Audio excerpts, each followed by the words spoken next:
طب انا بقى اقول لحضرتك يا ريس على اللي المفروض نهتم بيه داخليا فعلا. انا هوريكم فيديو لفلاح مصري اسمه محمد البيطار. هذا الفلاح كان عنده حته ارض في منطقه في سيناء اسمها سهل طينه. الراجل ده جالنا هنا امبارح وروى شهاده بالغه الخطوره والدلاله. شهاده يعني انا هقدمها لكم عشان تعرفوا انه السلطه منصرفه عن الشؤون الحقيقيه اللي ينبغي ان تهتم بيها، منصرفه عن تحقيق احلام الناس بشكل حقيقي، ومتفرغه للصراعات السياسيه. نسمع محمد البيطار.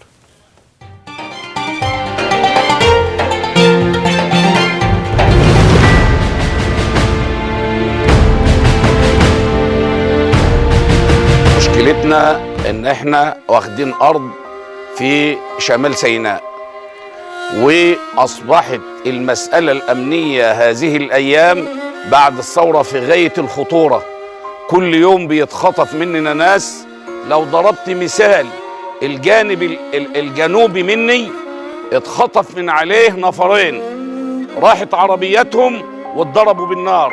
الجانب الشرقي مني اتخطف راجل عنده 70 سنة، راجل مستثمر وفاتح بيوت ناس، ومات الراجل وراح من الأنطرة شرق لجنوب سيناء على بعد 210 كيلو، لم يعترضه أي شرطي. راجل جار اسمه جمال الشرقاوي معاه تحت، هجموا عليه الساعة 11 ساعة صلاة الجمعة وهو يكنس قدام الجامع بتاعه، ولولا لحقوه الناس بالسلاح وحموه لما لقوهم ما هيقدروش ياخدوه قطعوه بالسكاكين، وجسمه يشهد على ذلك وسابوه بين الحياة والموت.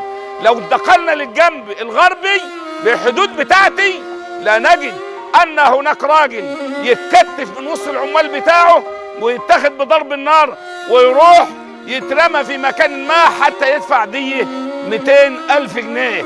أنا باخد عناوين في الداخل، ادي الاربع جهات في الداخل بتاعي، جم ياخدوني ما لقونيش، جم ياخدوا شريكي. قال لي اخويا، قال لي الحق يا حاج محمد اخويا بيتخطف.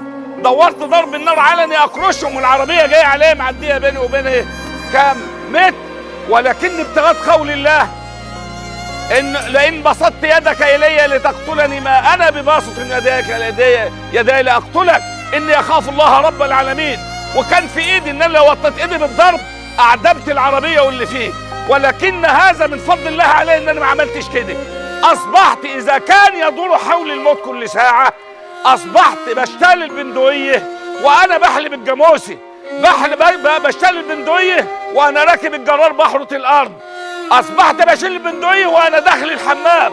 اقسم بالله العظيم على ان انا ذات يوم قاعد في الجرن بتاعي وجدت الكلاب تلعب مع بعض، وفي حاله امن ان انا حقدت على الكلاب لانهم يلعبوا مع بعض، الكلب واولاده، في الوقت اللي انا مش قادر اشوف عيالي فيه ولا قادر اشوف مراتي فيه. بال20 يوم اكل عيش ناشف من بتاع الفرن، لو خبطتك بالرغيف يعمل لك عاهه. على هذا الحال بالليل انام في الجرن او على الجسور، واذا كانت الدنيا شاده وفيه ظروف انام على كراويطه مقفعه عشان يحرم علي النوم. ومع ذلك انا بسأل اين الشرطة؟ الشرطة ديت الضابط ده متعلم من فلوسه وفلوس امثال الشعب. انا اللي بزرع الارض وبطلع غله للضابط ياكل والعسكري ياكل، ومع ذلك فانا من داس في الرجلين. ليه؟ انا هشتغل بندقيه وازرع والع واربي بهايم واربي فراخ لك تاكل، وانت بتشتغل ايه؟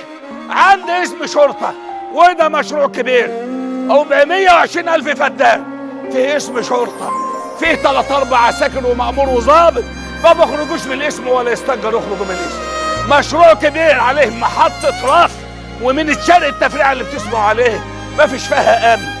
الراجل اللي جاي يتخطف جاري ده لما راح يكتب محضر في الاسم، اقسم بالله ما فتح له مجرد محضر، جاب له خاطر. قال له اعمل لك ايه؟ اذا كان رئيس دولتك بتضرب عليه نار في قلب بيته، اعمل لك ايه؟ انا شخصيا مسكت حراميه وضربتهم وضربوني وحجزتهم وامنت عليهم، ورحت القسم قلت يا باشا ابعت معايا عسكري بعربيه شرطه انا اسلمك الحراميه قال لي سيبهم محدش يتعرض لهم. نعيش ازاي؟ ومع ذلك الوزاره والمسؤولين مش سايبيننا في حالنا، يا ندفع اقساط يا يطردونا من الارض. طيب جينا مشوارين مجلس الشورى وقالوا لنا هيجيبوا لنا مندوب من وزاره الداخليه ومندوب من وزاره الحربيه يسمعوا مشكلتنا. بنيجي بقالنا مرتين، باجي من سينا لغايه هنا مواصلات، اقوم الساعه 4 بالليل عشان اجي هنا واقعد طول النهار واروح تاني بدون فايده. نروح لمين ونشتكي لمين ونعيش ازاي؟ انا هشتغل امن ولا اشتغل فلاح ولا اشتغل ايه بالظبط؟ هو دي المكافاه بتاع الدوله، يقولوا لنا هتدفع قسط يا اما ناخد منكم الارض. طيب انت عملت لي ايه يا دوله؟ لا نور، لا ميه، لا مواصلات، لا مدارس، لا مستشفيات. منطقه كبيره 420,000 فدان ما فيهاش 10 ناس ضباط شرطه. نعمل ايه يا جدعان؟ اعتقونا اعتقونا لله.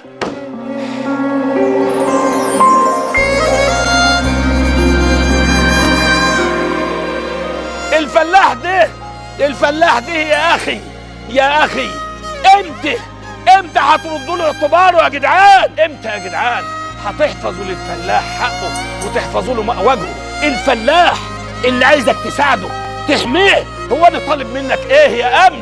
انا طالب منك تحميني عشان ازرع لك واقلع لك وتاكل بدل ما تتذلل امريكا وتشتري منها. مش عايزك تبقى كده.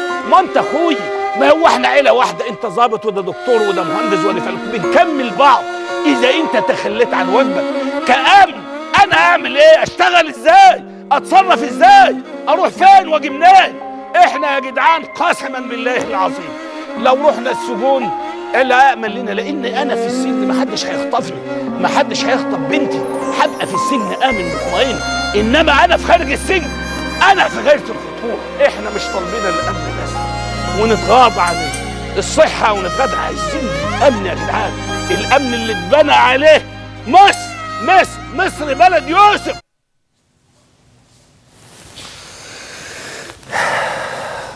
حسبي الله ونعم الوكيل، لا حول ولا قوة إلا بالله.